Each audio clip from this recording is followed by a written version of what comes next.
Now, here's the host of Good as Gold, Nick Grovich. Hi, today you've got Don Gause sitting in for Nick. I think Nick's planning on calling in a little bit. For those of you who aren't watching the markets actively or unaware of what's going on, today's been a kind of a wild day, especially for the people who've been waiting for a movement. Gold's up $51 today so far, which is a 4.25% move upward. It's at 1247.80. Just a few weeks ago, we were down at 1,060.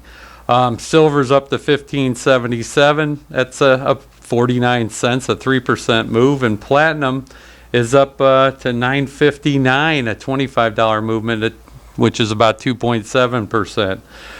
Pretty much everything else is following, not quite as dramatically. Rhodium's up, palladium's up, all the metals are up.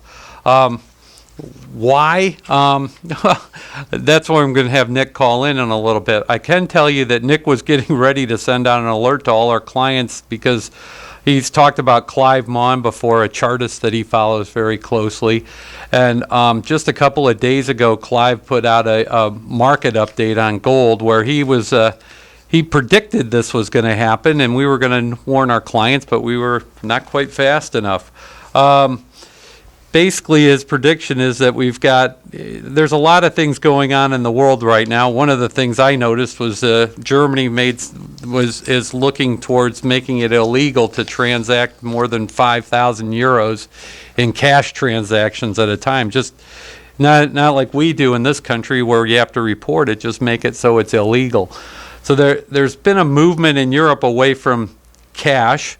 So people are a little bit worried that's just it's the next step is the government coming and starting to take things from you. At the very least, they have a lot better they're tracking you better or have the ability to track you better. We haven't really had Europe is still lagging. Everyone's very nervous about China. The dollar seemed to be the safe haven up until a few weeks ago, and the dollar has been slipping against the euro in the last couple of weeks. It's not a huge movement, but it was costing about $1.07 to buy a euro, and now we're up to $1.13. So I don't know if it's our election and everybody fighting over everything or what's going on, but everybody's very nervous about the state of the world. And I guess one of the things I would describe it as, for a while there, gold became just another commodity, and it was going down with oil and copper, and pretty much everything was going down together. And I remember reading about a month ago with one of the big experts in the field. Everyone's an expert, I guess. They're not always right. Basically saying that gold was no longer a safe haven currency. It was just another commodity. And I think Nick's been talking about this on the radio. I know we've been talking about it to our clients. Oh, Nick's on the phone. How do I pick up the phone? You just talk. I just talk. Very good. I'll let you do more talking then. Well, it's all right. Don, thanks for helping out today. I've been stuck at the office with gold making this big move.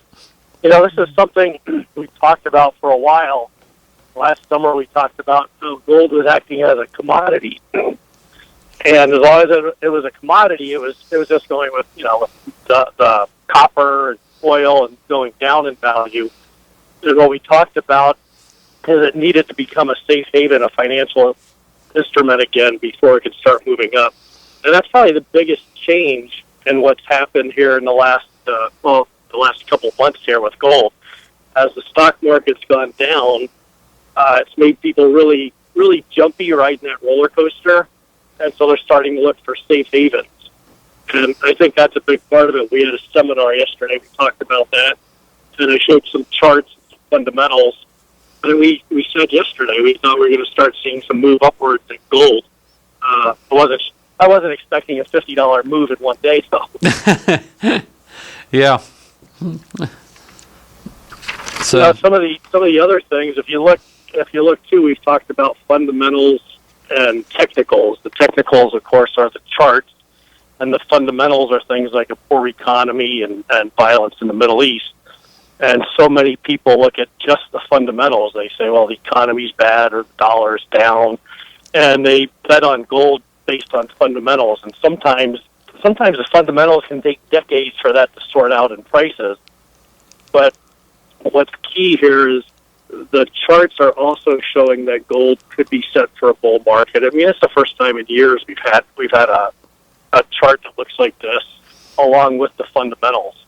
And yesterday, Janet Yellen actually came out and said we might go to negative interest rates. Before we were worried about raising interest rates, now she's talking about the possibility of negative interest rates again. So all that's really, really positive for gold. Yeah, I don't understand how negative interest rates really help the average person. They may help big banks, and they may help large corporations that can borrow money at cheap rates, but that doesn't trickle down to ordinary people, I don't think.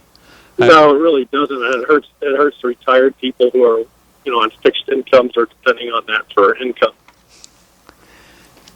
Yep. But it also makes the dollar weaker, and on the charts, it's hard to talk about charts on the radio, but there are a couple of major formations. I'm not a chartist, but I do recognize a couple of formations, and it looks like the dollar had a double top, which is a really negative formation in the dollar. And if you look at gold, on the other hand, gold's broken out over its 200-day and 50-day moving average, which is a real positive sign. So you've got everything kind of lining up for the dollar to drop. I mean, the dollar's been in a cycle for years, and just like gold was in a bull market cycle and ran up to 1900, that cycle ended and it dropped. The dollar's probably doing the same thing right now. Nothing goes up forever, and it all cycles. Yeah, we've got about a half a minute left, Nick. So if you want to wrap something up here before the ad. All right. Well, with that, Don, thanks for filling in for me today. I really appreciate it. I've got to take care of some things here with Hold Up. It's been really crazy here at the office. And I'm going to leave it to you to finish out the show, and I appreciate it. Okay. We have a seminar coming up. I'm going to be speaking with Steve Jurich on February 20th. So for more information on that, call the office at 480-553-5282. Okay, very good. And you can call the office anytime at that number to ask any questions, get some, buy or sell anything you want. There's going to be people with opinions on both way on where it's going next. So we can help you anytime you want. Again, this is Don Gause from American Federal, and you can call 800-221-7694 anytime, and we will be back after the break. Thank you. Once again, here's Nick Grovich. Hi, it's Don Gause sitting in for Nick today. If you want to ask a question on the radio today, you can call at 602-324-1510, 1510 for the radio station. Feel free to call in if you have a question. Just wanted to talk to you about a few more fun things than serious in the coin collecting world. We had a seminar here in Scottsdale yesterday. It was it was kind of interesting to see what's going on.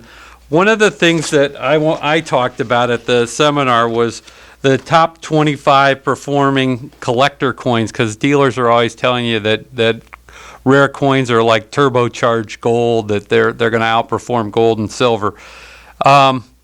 That's not really the case. The stuff that most people sell have not proven to do that in the last 10 years, other than a few selective instances. But selective instances are the big thing.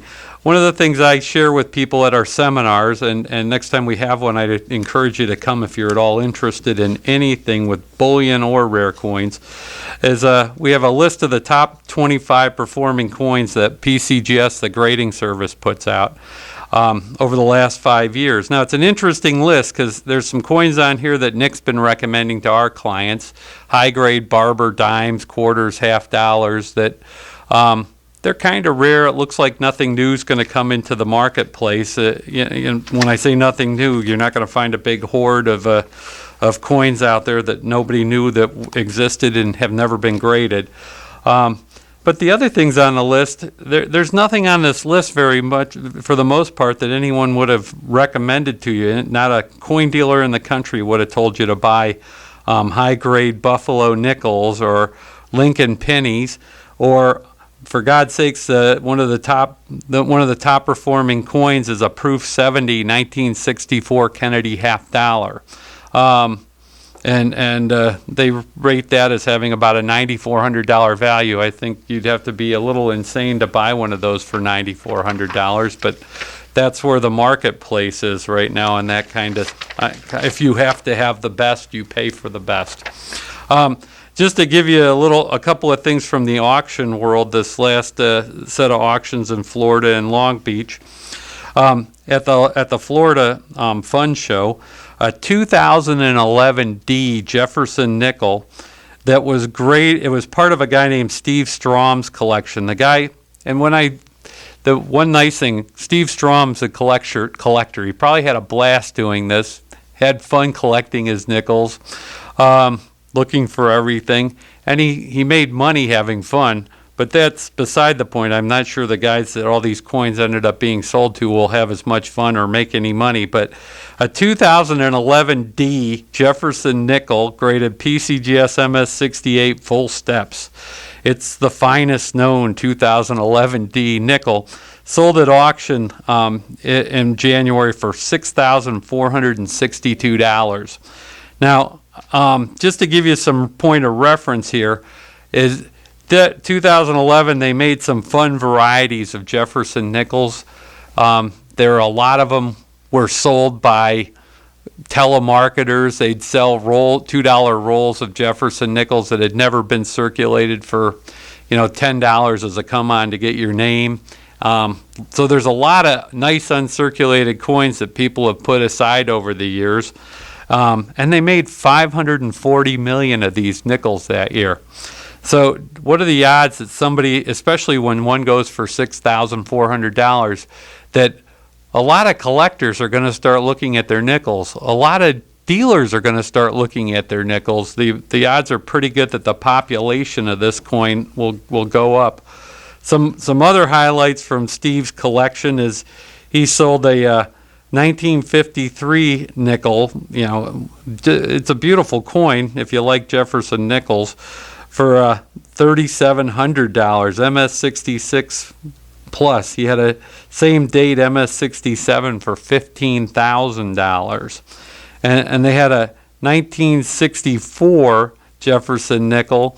It came from a special mint set, and apparently the first few had a little different finish on them, so they don't know how many have that finish, but it's pretty rare with that finish on the coin. And that coin sold for $32,900. I can't tell you how many special mint sets and mint, how many of those I've handled raw and haven't bothered to look at any of the coins and think anything special about. I think that's going to be changing here soon. Not that we'll find more, and not that as you find more, prices won't come down. Just to give you one idea, this is kind of one of the hot areas in collecting in the last few years has been modern silver eagles, gold eagles, coins that we sold as bullion coins to our clients, and high grade versions of these bullion coins that you might have been able to buy for $6 or $8 for the silver coins and $300 or $400 for the gold coins 20 years ago are going for big money now. But part of what nobody's telling you is I just have an ad from NGC talking about how they're the industry leader in silver eagle grading. So far, they've graded 8 million silver eagles. Now, there are very few that are actually rare anymore. One of the really rare date ones is a 95W. They only came out in five-piece proof sets, and at one point, a few years ago, about 3 years ago, one sold at auction in Proof 70 Deep Cameo for $85,000. Guess what happened? All of a sudden, they've been grading those coins like crazy. They're still fairly rare, but that $85,000 coin maybe is worth $17,000 or $20,000 now, and it's just a matter of time before they grade even more of the darn things. Some of the dates are just on mint state silver eagles right now. we're buying sealed boxes of mint state Silver Eagles, older dates, for incredible premiums. Some of them are 4 and 5 times the value of the silver in the coin.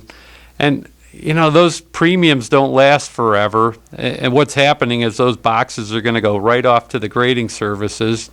You're going to see the populations on MS 70s and 69s rise. And over time, there'll be enough coins that have been graded where all of a sudden nobody will pay extra for sealed boxes because nobody's really paying a lot of money for MS 69s and 70s anymore. So it's one of those trap areas, but it's also an opportunity. If you bought, if you were buying silver for silver value, Silver Eagles back in the day, you may have a gold mine sitting there that it's probably worth calling the office and going over what you have.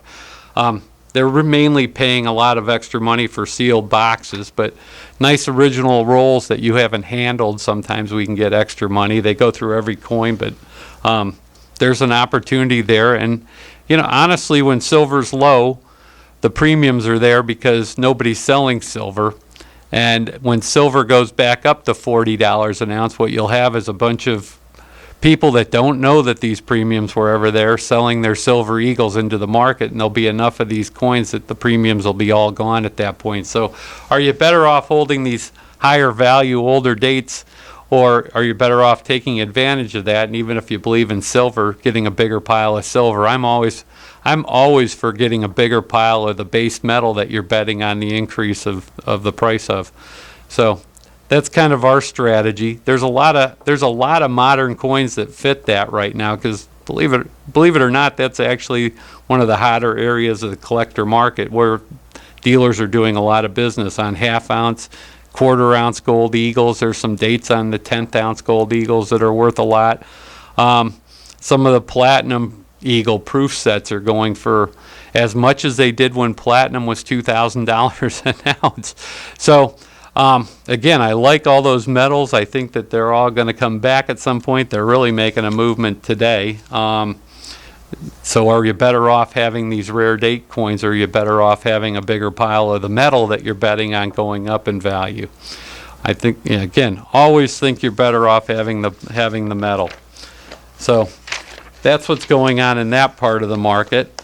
There's a bunch of really fun high value coins going for sale right now in auctions. Couple of collectors that they're, one guy in particular is over 100 years old. He tried desperately to give his coins away to his family members. He had a coin that he bought at auction. Nick found it in an auction catalog from 1957. He paid $5,500 and it sold at auction about 3 months ago for $10 million. They think it was you can't prove this, but they think it was the very first dollar ever made. The one thing you can prove, it's the best dollar ever found by about 5 grades. So if you have to have the finest, and the finest seems to be where the best investments are, if you're really looking at collectibles, that's what you have to own. So it's funny because he was trying to give these coins away to his family members. Nobody understood him. Nobody really wanted them.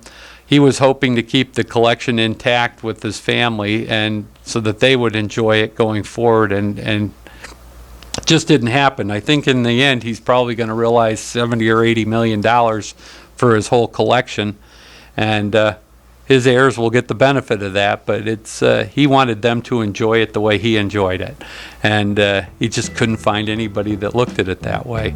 Another problem with collectibles, and if you're a collector, collect what you enjoy, not what a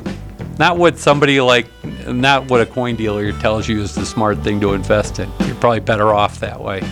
So we'll be back in a couple of minutes. Thank you. Once again, here's Nick Grovich. Hi, you've got Don Gause sitting in for Nick today. If you have any questions, you can call us on the radio at 602-324-1510.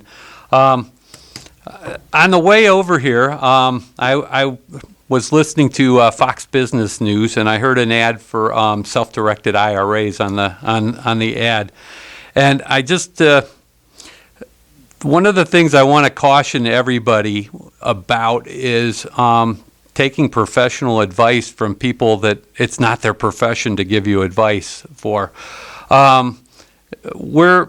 We're in the coin and bullion business. We're not licensed. There's no licensing requirements for ourselves or for anybody else. For a long time, I did Nick's tax work, and that's how I got to know him. I worked for a CPA firm and managed his account, and I've been out of that business a long time, and clients that know that I used to be in that business are constantly asking me for advice.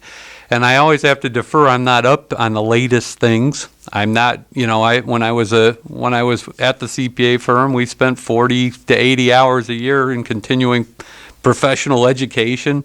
We took our job seriously. We had insurance if we screwed something up. Same with a lawyer. They have a professional responsibility to you. You can share your information with them, and they'll understand exactly what you're trying to accomplish when you're looking for tax advice, or before you get into a complicated financial, any kind of complicated financial arrangement. You should probably run it by an attorney or an accountant that you trust, and that understands what your personal situation is. It's good to have somebody like that in your life. It can save you a lot of money.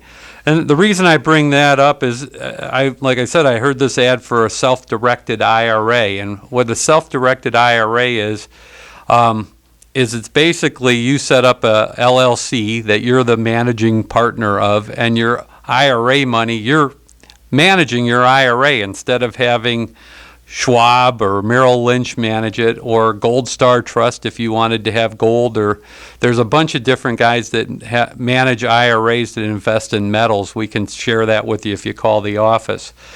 Now they're in the middle, they're professionals. They're supposed to be keeping you out of trouble with the IRS. Now, one of the problems with these self-directed IRAs is part of the code on IRAs is you're not really allowed to you're not allowed to control your gold. You're not allowed to have it sitting in a safe at your house. It's got to be in a government approved depository. So the worry for me, and these guys will have all the answers, but I don't know if you can sue them if you have a problem. But if you break the rules with this IRA and how you handle it, what happens? Well, I can't remember, but if you're young enough that you're not allowed to take money out of an IRA, it triggers income the second that you take it out of the IRA and buy your gold, and you don't handle it, the transaction properly. So you end up having to pay taxes on everything as if you took income out of your IRA. And if I think it's 57, but I could be wrong on the date. If you're too young, you get a 10% penalty for taking cash out of your IRA. So the next thing you know, you could be, by the time you pay federal taxes, state taxes, your 10% penalty, you could be giving 50% of your money to the government. And that's not why you set up the IRA. You set up the IRA to defer paying income taxes to the government. You didn't, it's just a lot of ways you can get in trouble when you're not getting the proper financial advice.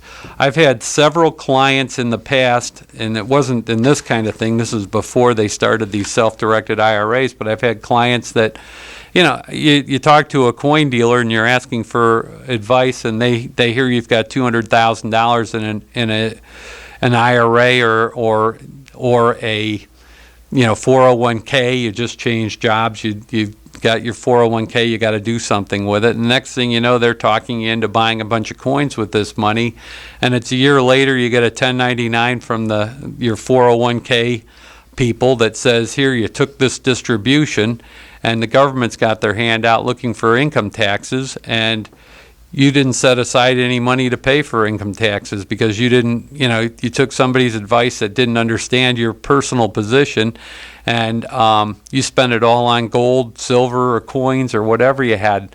Now, if you're lucky, the market moved the right way, and it's not that terrible, but for the most part, it's a horrible response. Most of the people that we see ended up buying rare coins that they paid a big markup, because the guys giving this bad advice usually aren't very nice people and charged very big markups. So you can get in a lot of trouble if you're not careful. That being said, don't be afraid to make decisions. When you really feel strongly about something, talk to professional people that can help you. One thing Nick has stressed upon everybody at our office for years, that we're not in business to get people in trouble. We want to encourage you to seek outside help. We want our clients to be very well educated in the pitfalls. We want you to understand that gold can go up as well as down. That we want you to understand the spread between bid and ask on the things that you're buying, so that you're not taken by surprise when all of a sudden you find out that, gold's the same price it was when I bought it, and how come I'm only getting 95% of my money back? Well, that's kind of the market spread. Versus, on rare coins where maybe you're only getting 65% back. There's a place for both of those things in your portfolio if you enjoy them and you want to be involved in that stuff. But you got to be cautious, and you got to do your homework, or you can get in a lot of trouble. Where I was talking a little bit about collectibles and silver eagles going up in the populations of silver eagles increasing. I just have one little kind of interesting thing to share with you. Last year, there was a little tidbit in one of the trade magazines about how the SS Republic shipwreck, they were able to get more coins off the ocean floor. Well, if anybody knows that the 1857 $20 Liberty is a pretty rare coin, or was a pretty rare coin. They only made about 24,000 of them that year, and 80% of them were on that shipwreck. Well, they've got this technology now that they can pull these coins up from the ocean floor, and gold, for the most part, unless something bad, something fell on the box they were in or the safe they were in, most of these things are in pretty good shape still, even though they've been on the ocean floor for over 100 years. And just to give you an idea how population can affect values. Last fall, we knew this thing was coming up. We were trying very hard to buy as many 1857 S20 Liberties from clients. One of the last ones I bought was an MS-66 coin that we got $26,000 for it. Now, we didn't sell that to a collector of ours. We sold it through another dealer who maybe wasn't giving their client as good advice, but as we were trying to give our clients. But the MS-66 20 libs, back in 2002, before this shipwreck was discovered, there was only one of them graded in that grade. And now, in Christmas time, right before Christmas, they just published another 2,805 coins that were uncirculated that had recently been graded. So now there's 210 of them in that grade. So obviously they're worthless. The current bid on that coin is about $7,500. It's still a very valuable coin, but it's not worth $26,000 anymore. And just on that one coin, back in 2002, before they found the shipwreck, there were 352 coins that had been graded, and now there's 7,139 coins in all the different grades. So we're up to about a third of the known coins, and when you figure that 24,000 coins, about 80% of them, maybe 20,000 coins were on that shipwreck of that coin. And it's just sort of guessing, but there's maybe some more of those that are going to get graded in the future. And just keep in mind, when things become less rare, they go down in value, and you always have to worry about that a little bit with, it's like if all of a sudden they found a big cache of Picassos nobody knew about that were hidden somewhere. All those Picassos that just went for $100 million probably become downgraded a little bit.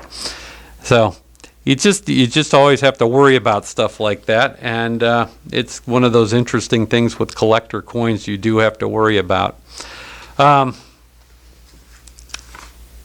We got a few more minutes before we go to break. A minute left. Okay. Feel free to give me a call at 602-324-1510, or you can call the office later this afternoon, or you can call right now. Our 800 number, 800-221-7694. Right now, it may be a good time to buy and maybe a good time to sell some of your gold. If you know, you're better than I am. Everyone's sort of resetting where we're at. It would really be nice for all of our clients if all of a sudden this worked out and we started to get a run in gold. It does start to feel, like Nick said, it's a subtle shift, but all of a sudden gold's becoming more of a currency instead of just a commodity, it seems like. And, it's taking silver and platinum with it right now, it seems like. Lord knows what's going to happen in the near future. We've got a wild presidential election on our hands, and I'm sure that's going to affect a few things also. So just keep informed, try to do the best you can for yourself and your family, and we're here for you whenever you need us. 800-221-7694, American Federal Rare Coin and Bullion. Thank you. The collector market keeps shrinking. The top of the market is strong. There are pockets of the market that are very strong, but there are also parts of the market that have been mired at the same price level for 20 years, totally independent of what gold and silver have done. And some of those parts of the market, Morgan Dollars, it's one of those parts of the markets. There's a lot of collectors in that market, but the bids don't really move very much. Doesn't matter what silver's doing, doesn't matter what's going on in the market. In fact, right now, on real common coins, the collector premium is the highest it's been in years. The amount of money the coins are worth over their silver value. And when I say that, like an MS-63 coin might have been worth $5 or $10 more when silver was $45 than it is right now. But so it was getting close to the intrinsic value of the silver at that point, whereas right now it's only worth $5 less and silver's gone down $30. So there's some times where it makes a lot of sense if you're betting on silver to get out of it. But I'm getting waylaid again, which I do often. But the reason I bring up CAC is one of the reasons we're so negative on coins is we were like every other, when we were really selling a lot of rare coins to people, we had a little run from 86 to 89 where our clients made an awful lot of money in rare coin investing. And they were happy clients. They were making money. The world was good. In 89, Nick kind of called the top of the market and urged a lot of our clients to cash out. And so a lot of clients took his advice. Not every client took his advice, but a lot of clients took his advice. They were in a cash position at the end of 89 and into 90. And at that point, everything was worth half of what it was in 89 and 90. We had a little bit of a run in the coin market. We were getting people back into rare coins in 91, 92, 93. Things seemed like a bargain compared to where they were in 89. Well, they haven't come back up. They've just been stuck down there, and that's one of the reasons we're so negative on collectibles. In that 20-year time span, if you bought a diverse package of rare coins, you probably had some 2.5 Indians that we sold you out of 8 years ago when that market was running through the roof. We're very aggressive when a part of the market's moving to advising our clients to get out on positive news, because in 30 years in the market, Nick's found that positive news doesn't last forever. So we probably got you out of a few coins at a nice profit, but you're sitting on a portfolio if you haven't taken our advice and moved over to bullion in that period of time on basically non-performing coins. Now, what's happening with this Certified Acceptance Corporation is as the market gets smaller and smaller, the people that are in the market are moving to higher quality. Since there's less buyers, you can afford to be picky. So the CAC coins are the finest in their grade, and what we've been finding is a lot of the coins that Nick sold and some of the other high quality dealers out there, some of whom they're no longer in business. They've passed away and their businesses aren't around anymore. But they sold high quality coins, and if we can get this CAC sticker put on a coin.